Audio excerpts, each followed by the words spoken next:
The journey of New India is powered by reforms that reach the roots, from Digital India to Skill India, from Make in India to Startup India.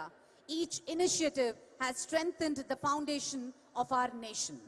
Today, with the Super GST implementation, India moves forward with a vision of one nation, one tax, a vision that simplifies trade, boosts transparency, and simplifies each and every person's dream, empowers every citizen to be part of India's growth story.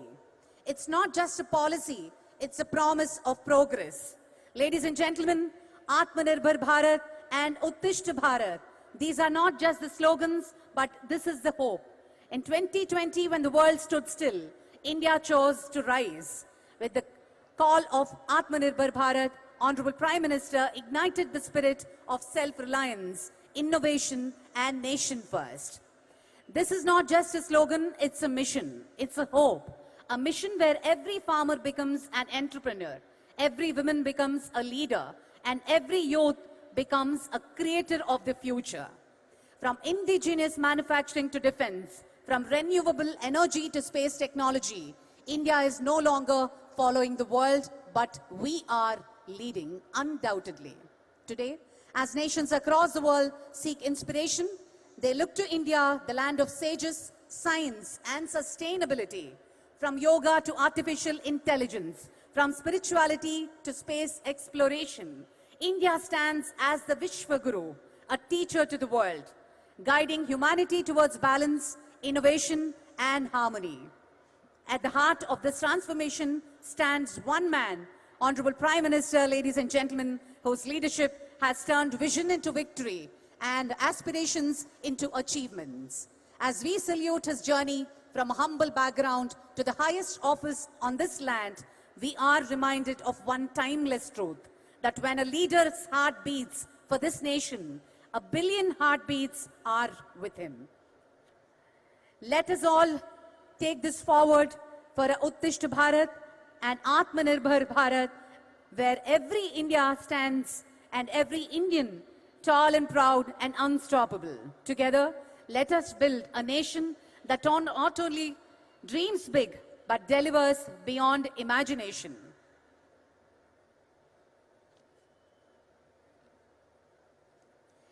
ఈ అద్భుతమైన శుభ తరుణాన మన గౌరవ ప్రధానమంత్రి ముఖ్యమంత్రి వర్యులు ప్రత్యేకమైనటువంటి వాహనంలో మరికొద్ది క్షణాల్లో ఈ ప్రాంగణంలోకి రానున్నారు.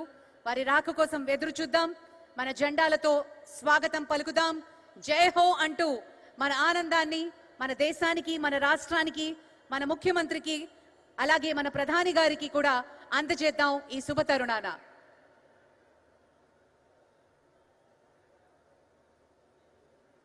ప్రత్యేకమైన వాహనం ద్వారా ప్రధాని గారు అలైటింగ్ పాయింట్ ద్వారా అక్కడికి విచ్చేసి ఈ వేదికకి, ప్రధాన వేదికకి ఆ వాహనంలో రాబోతున్నారు.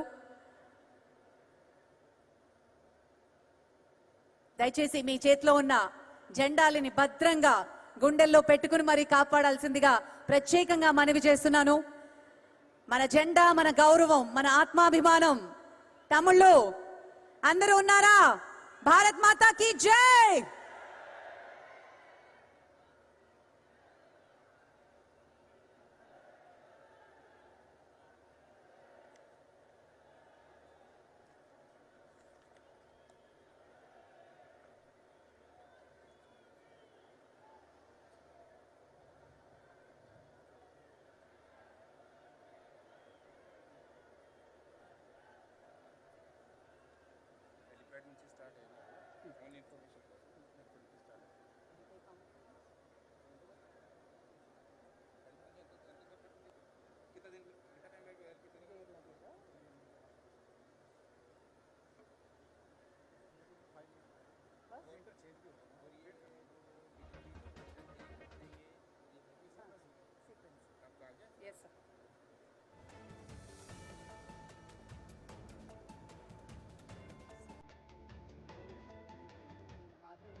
Yes super GST super savings పేరుతో నిర్వహించిన బహిరంగ సభకు ప్రధాని మోదీ హాజరయ్యారు. ఇప్పుడు ఇదే అంశానికి సంబంధించి మరింత సమాచారం కిషోర్ అందిస్తారు. ఎస్ కిషోర్, మనం చూస్తున్నాం ప్రధానమంత్రి మోదీ కూడా హాజరయ్యారు. ప్రస్తుతం ఎలా ఉంది అక్కడ ఏంటి?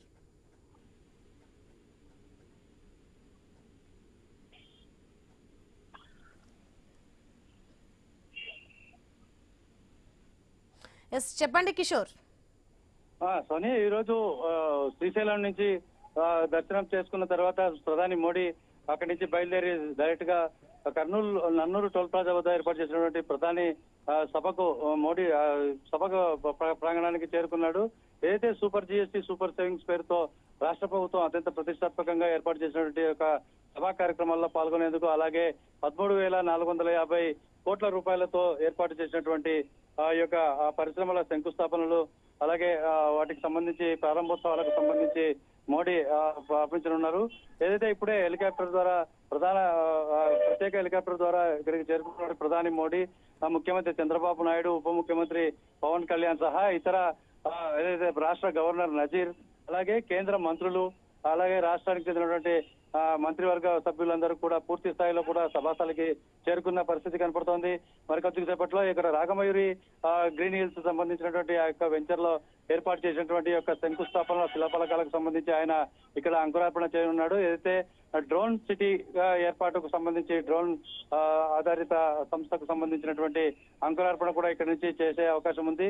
పూర్తి స్థాయిలో కూడా 13,450 కోట్ల రూపాయలకు సంబంధించినటువంటి అభివృద్ధి పనులకు శంకుస్థాపనలు ప్రారంభోత్సవాలలో ప్రధాని మోడీ చేయనున్నారు. అయితే ఏదైతే జిఎస్టీ సరళీకృత విధానాన్ని తీసుకొచ్చినటువంటి మోడీ ప్రభుత్వం ఆ తర్వాత ఈ యొక్క మొదటిసారిగా జిఎస్టీ పన్ను కేటాయించి ఈ సూపర్ జిఎస్టీ సూపర్ సేవింగ్స్ మహాసభకు రానున్నారు ప్రధాని. మరికొద్ది క్షణాల్లో హెలిప్యాడ్ ద్వారా ఈ ప్రాంగణానికి విచ్చేసి ప్రత్యేక వాహనంలో మనందరికీ దర్శనం ఇవ్వబోతున్నారు.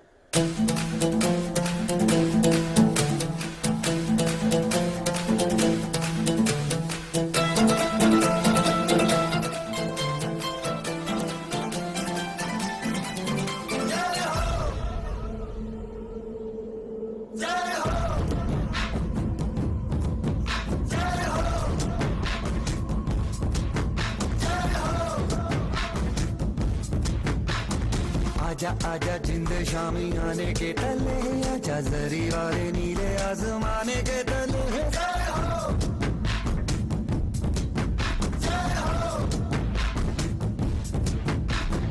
आजा आजा जिंद शामी आने के तले, आजा जरी वाले नीले आसमाने के तले।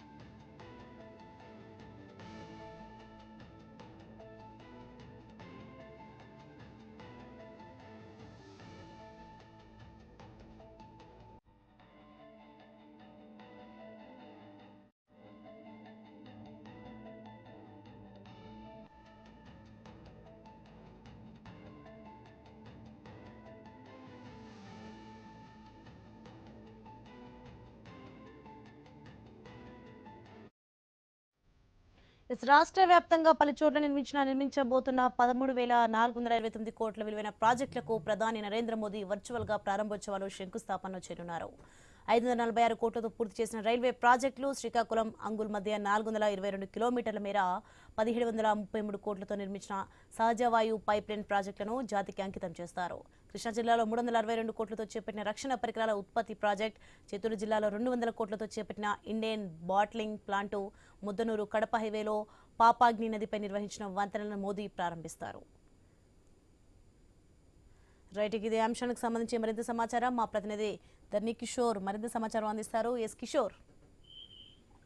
సోని యొక్క ప్రధాని మోడీ పర్యటన, అలాగే బహిరంగ సభ కర్నూలులో ప్రారంభమైంది. ఇప్పటికే సభాస్థలికి చేరుకున్నటువంటి ప్రధాని మోడీ, ముఖ్యమంత్రి చంద్రబాబు నాయుడు, పవన్ కళ్యాణ్ ఈ యొక్క కార్యక్రమంలో పాల్గొంటున్నారు. అయితే 13,430 కోట్ల అభివృద్ధి కార్యక్రమాలకు ఇక్కడి నుంచి ప్రధానమంత్రి మోడీ శ్రీకారం చుట్టనున్నారు. మొత్తంగా కూడా ఆంధ్రప్రదేశ్ రాష్ట్రానికి పలు అభివృద్ధి కానుకలను కూడా అందిస్తున్నట్లుగా సమాచారం అందుతుంది. అయితే రాయలసీమ ప్రాంతంలో పారిశ్రామిక అలాగే రహదారి, రైల్వే రంగాల అభివృద్ధికి ఊతం ఇచ్చే విధంగా పలు ప్రాజెక్టులకు ప్రధానమంత్రి శంకుస్థాపనలు, ప్రారంభోత్సవాలు చేయనున్నారు. ఈ మేరకు ప్రధానమంత్రి పర్యటన సంబంధించినటువంటి అన్ని రకాల అంశాలను ఇప్పటికే తెలియజేసిన పిఎంఓ కార్యాలయం దానికి తగ్గట్టుగానే అన్ని ఏర్పాట్లు చేసింది. అయితే ఈ యొక్క 13,430 కోట్ల ప్రాజెక్టులు శంకుస్థాపనలు, ప్రారంభోత్సవాలు ఏవేవి జరుగుతున్నాయనేది ఒకసారి పరిశీలిస్తే కర్నూలు జిల్లా పర్యటనలో సుమారుగా ఈ యొక్క అన్ని ప్రాజెక్టులకు ఆయన చేసే పరిస్థితి ఉంది. అయితే కర్నూలు జిల్లాకు సంబంధించి Kurnool 3 polling station transmission system అనే దానికి సంబంధించి 2,880 కోట్ల వ్యయంతో అది నిర్మించబోతున్న పరిస్థితి. అలాగే కర్నూలు జిల్లా అభివృద్ధి ప్రణాళికలో మొత్తంగా 2,880 కోట్ల వ్యయంతో నిర్మించారు. దీని ద్వారా ఈ యొక్క ట్రాన్స్మిషన్ వ్యవస్థ, అనుసంధాన ట్రాన్స్మిషన్ వ్యవస్థను అభివృద్ధి చేస్తారు. ఈ యొక్క ప్రాజెక్టు రాయలసీమ విద్యుత్ సరఫరా సామర్థ్యాన్ని టోటల్ గా పెంచే అవకాశం ఉంటుంది. ఎందుకంటే ఇక్కడి నుంచి ఇప్పటికే కూడా సోలార్ తో పాటు విండ్ పవర్ ను కూడా అభివృద్ధి చేస్తున్నటువంటి నేపథ్యం కనపడుతోంది. మొత్తంగా సోలార్ హబ్ గా కూడా ఉన్నటువంటి కర్నూలు జిల్లా నేపథ్యంలో ఈ యొక్క అనుసంధాన ప్రక్రియకు సంబంధించిన ఈ ప్రాజెక్టు వల్ల ఎంతో మేలు జరుగుతుందని చెప్తున్నారు. అయితే పారిశ్రామిక కారిడార్లకు సంబంధించి కూడా 4,920 కోట్ల రూపాయలకు సంబంధించినటువంటి ఈ యొక్క అభివృద్ధి పనులకు కూడా శ్రీకారం చుట్టబోతున్నారు. ఏదైతే ప్రధానమంత్రి మోడీ ఓర్వకల్లు, కొప్పర్తి పారిశ్రామిక కారిడార్ అభివృద్ధి పనులకు, అలాగే పాపాగ్ని నదిపై వంతెనకు, గుండ్లపల్లి కనిగిరి బైపాస్ రహదారి శంకుస్థాపన చేయనున్నారు. ఈ ప్రాజెక్టులు ఎన్ఐ, సిడిఐటి మరియు ఏపీఐఏసీ సంయుక్తంగా అమలు చేస్తున్న పరిస్థితి ఉంది. అయితే ఈ 2 కారిడార్లు పూర్తయితే మాత్రం సుమారుగా 21,000 కోట్ల పెట్టుబడులను రాష్ట్రానికి ఆకర్షించవచ్చు అన్నది ఆంధ్రప్రదేశ్ రాష్ట్ర ప్రభుత్వం యొక్క ఆలోచనగా ఉంది. పూర్తిగా కూడా ఈ యొక్క ఏదైతే ప్రాజెక్టులు కార్యరూపం దాలిస్తే పూర్తి స్థాయిలో కూడా ఈ యొక్క ప్రాజెక్టులో లక్షలాది మందికి ఉపాధి, ఉద్యోగ అవకాశాలు సృష్టించే అవకాశం ఉంటుంది. దానివల్ల రాయలసీమ పారిశ్రామిక అభివృద్ధికి ఇది కీలక దశ, మైలురాయిగా మారుతుందన్నది మాత్రం ప్రభుత్వం చెప్తున్న పరిస్థితి. అయితే ఇదే విధంగా కూడా రోడ్ల అభివృద్ధి, ఏదైతే పారిశ్రామిక అభివృద్ధి జరగాలంటే దానికి రోడ్ల అనుసంధానము, వాటికి సంబంధించిన కొత్త ప్రాజెక్టులను తెరమీదికి తీసుకురావాల్సిన అవసరం ఉంటుంది. కాబట్టి ఈ ప్రక్రియలో సబ్బవరం శీలానగర్ గ్రీన్ఫీల్డ్ రహదారి 960 కోట్లతో నిర్మాణం చేయనున్నారు. పీలేరు, కాలూరు 4 లైన్ల విస్తరణ కార్యక్రమాలకు సంబంధించి 1,140 కోట్ల ప్రాజెక్టుకు శంకుస్థాపన చేసే అవకాశం ఉంది. పూర్తి స్థాయిలో గుడివాడ, నూజెళ్ల రైల్వే ఓవర్ బ్రిడ్జ్ నిర్మాణానికి కూడా ప్రధాని మోడీ శ్రీకారం చుట్టనున్నారు.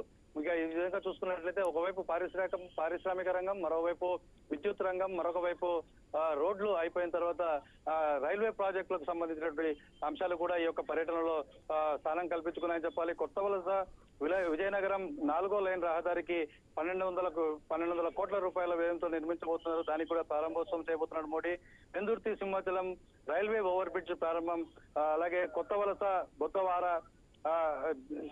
సిమిలిగూడ, గోరఖ్పూర్ రైల్వే స్టేషన్లు జాతికి అంకితం చేయనున్నారు. పూర్తి స్థాయిలో కూడా ఈ యొక్క రైల్వే స్టేషన్లు ఈ యొక్క పరిస్థితి, ఈ యొక్క రైల్వే లైన్ల అభివృద్ధి అన్నది కూడా ఈ యొక్క రవాణా వ్యవస్థ భాగంలో పూర్తి స్థాయి కీలకంగా మారబోతున్న నేపథ్యం కనపడుతుంది. అలాగే గెయిల్ కు సంబంధించినటువంటి గ్యాస్ పైప్ లైన్ ప్రాజెక్టు కూడా ప్రధాని మోడీ ఈ రోజు ఇక్కడ శంకుస్థాపన చేయబోతున్న పరిస్థితి స్పష్టంగా కనపడుతోంది. కాబట్టి మొత్తంగా చూసుకున్నట్లయితే ఓవరాల్ రౌండ్ అప్ తో పాటు రాష్ట్ర అభివృద్ధి, అలాగే సమగ్ర ఆర్థిక అభివృద్ధికి సంబంధించినటువంటి అంశాల మీద పెద్ద ఎత్తున పెట్టుబడులు వచ్చే విధంగా 13,450 కోట్ల వ్యయంతో ఈ యొక్క ప్రాజెక్టుల అంకురార్పణలు జాతికి ఆల్రెడీ పూర్తయిన వాటిని జాతికి అంకితం చేసే కార్యక్రమంలో ప్రధాని మోడీ పాల్గొననున్నారు. ఇప్పటికే సభాస్థలికి చేరుకోవడంతో మొత్తం కూడా దేశ ప్రజలందరితో పాటు ముఖ్యంగా రాయలసీమ ప్రాంతం, కర్నూలు జిల్లా ప్రజలతో పాటు అందరూ రాష్ట్రం అంతా కూడా మోడీ ఏ విధమైనటువంటి తాయిలాలను ఇటు ఆంధ్రప్రదేశ్ కు ప్రకటిస్తారు, ప్రత్యేకంగా కర్నూలు జిల్లా రాయలసీమకు ఏం ప్రకటిస్తారన్నది మాత్రం చాలా ఆసక్తికరంగా మారిన పరిస్థితి కనపడుతోంది. ఎందుకంటే ఇప్పటికే పారిశ్రామిక వాడగా ఓర్వకల్లు ప్రాంతాన్ని ఎంచుకున్న రాష్ట్ర ప్రభుత్వం ఇక్కడే డ్రోన్ సిటీని కూడా ఏర్పాటు చేసేందుకు అన్ని రకాల ఏర్పాటు చేసింది. దాన్ని కూడా ప్రధాని మోడీ ప్రారంభించిన నేపథ్యంలో పూర్తి స్థాయిలో ఎలాంటి తాయిలాలు అదనంగా ఇప్పటి వరకు ఏదైతే శ్రీశైల క్షేత్రంలో దర్శనం అయిన తర్వాత శ్రీశైల క్షేత్ర అభివృద్ధి కోసం ప్రభుత్వం కొన్ని భారీ ప్రతిపాదనలను కేంద్రం ముందుకు తీసుకొస్తూ ప్రధాని ద్వారా వాటిని నెరవేర్చుకునే ప్రయత్నం చేస్తున్నట్లుగా మనం భావిస్తున్నాం. అలాగే ఏదైతే కర్నూలు జిల్లా దాంతో పాటు రాష్ట్రానికి సంబంధించి ఇతర అనేకమైనటువంటి పారిశ్రామిక అభివృద్ధి ఏదైతే ఐటీ రంగ సంస్థలన్నింటినీ కూడా ఆంధ్రప్రదేశ్ లో కేంద్రీకృతం చేసి ఆంధ్రప్రదేశ్ నలుమూలల అంటే ఇటు ఉత్తరాంధ్ర కోస్తాతో పాటు ఇటు రాయలసీమ ప్రాంతంలో కూడా పూర్తి స్థాయిలో ఆర్థిక అభివృద్ధి జరగాలంటే పారిశ్రామిక రంగాన్ని అభివృద్ధి చేసుకోవాలి, దానికి పెట్టుబడులను ఆకర్షించాలి. కాబట్టి ఈ యొక్క మోడీ యొక్క సహాయం కేంద్ర రాష్ట్ర ప్రభుత్వానికి ఎంతో అవసరమని భావించినటువంటి చంద్రబాబు నాయుడు దానికి తగ్గట్టుగా కూడా తన ప్రణాళికలను సిద్ధం చేసుకున్న పరిస్థితి స్పష్టంగా కనిపిస్తోంది. ఈ నేపథ్యంలో ప్రధాని మోడీ పర్యటన ఈ రోజు జరుగుతూ ఉండడం, దానికి సంబంధించి ఒక పెద్ద ఎత్తున అంటే దాదాపు 3 లక్షల మందికి పైగా ప్రజలు ఇక్కడ సభకు హాజరయ్యే విధంగా అన్ని ఏర్పాట్లు చేశారు. ఇప్పటికే దాదాపు 3,500 ఆర్టీసీ బస్సుల్లో ప్రజలను తరలిస్తే మిగతా ఒక 7,000 ప్రైవేటు వాహనాల ద్వారా కూడా అనేక మంది ప్రజలు, రాజకీయ నాయకుల అనుచరులు, పార్టీ కార్యకర్తలతో పాటు అందరూ కూడా 3 పార్టీలకు చెందిన కూటమి పార్టీల నేతలందరూ కూడా ఇక్కడికి చేరుకుని తండోపతండాలుగా తరలి వచ్చిన పరిస్థితి కనపడుతోంది. అయితే పూర్తి స్థాయిలో ఈ సభ సక్సెస్ అన్నది ప్రధాని మోడీ యొక్క ఈ 10 ఏళ్ల చరిత్రలో జరిగినటువంటి బహిరంగ సభలన్నీ ఒక ఎత్తు, కర్నూలులో జరుగుతున్నటువంటి ఒక సభ మాత్రం ఒక ఎత్తు అన్న రీతిలో పూర్తి స్థాయిలో కూడా ఈ యొక్క సభను దిగ్విజయం చేసేందుకు చంద్రబాబు నాయుడు నాయకత్వంలో రాష్ట్ర మంత్రివర్గంతో పాటు ఐఏఎస్, ఐపీఎస్ అధికారుల బృందం అంతా కూడా కర్నూలు కేంద్రంగా గత వారం రోజులుగా చేసినటువంటి ప్రయత్నాలన్నిటికీ రూపంగా ఈ రోజు ప్రధాని మోడీ కర్నూలులో అడుగు పెట్టాడు. కర్నూలులో అడుగుపెట్టిన మరుక్షణమే ఒక జోష్ కనిపిస్తోంది. పూర్తి స్థాయిలో మోడీ శ్రీ బొగ్గుల దస్తగిరి గారికి, శ్రీమతి గౌరు చరితారెడ్డి గారికి, శ్రీ పివిఎన్ మాధవ్ గారికి ప్రత్యేకించి స్వాగతం, సుస్వాగతం పలుకుతున్నాం. ప్రజల కోసం ఎన్నుకున్న ప్రభుత్వాలు ప్రజల కష్టాల్ని పరిష్కరించుకుంటాయి అంటారు. అదేవిధంగా దేశ ప్రజల మేలు కోసం నిర్ణయాలు తీసుకునే నాయకులు మన ప్రధాని శ్రీ నరేంద్ర మోదీ గారు. రాష్ట్ర ప్రజల మేలు కోసం కృషి చేసే నాయకులు మన ముఖ్యమంత్రి శ్రీ నారా చంద్రబాబు నాయుడు గారు. ఇద్దరు ప్రజల ఆర్థిక భారాన్ని తగ్గించాలి అనే సంకల్పంతో జీఎస్టీలో విప్లవాత్మకమైన మార్పులు తీసుకురావడం నిజంగా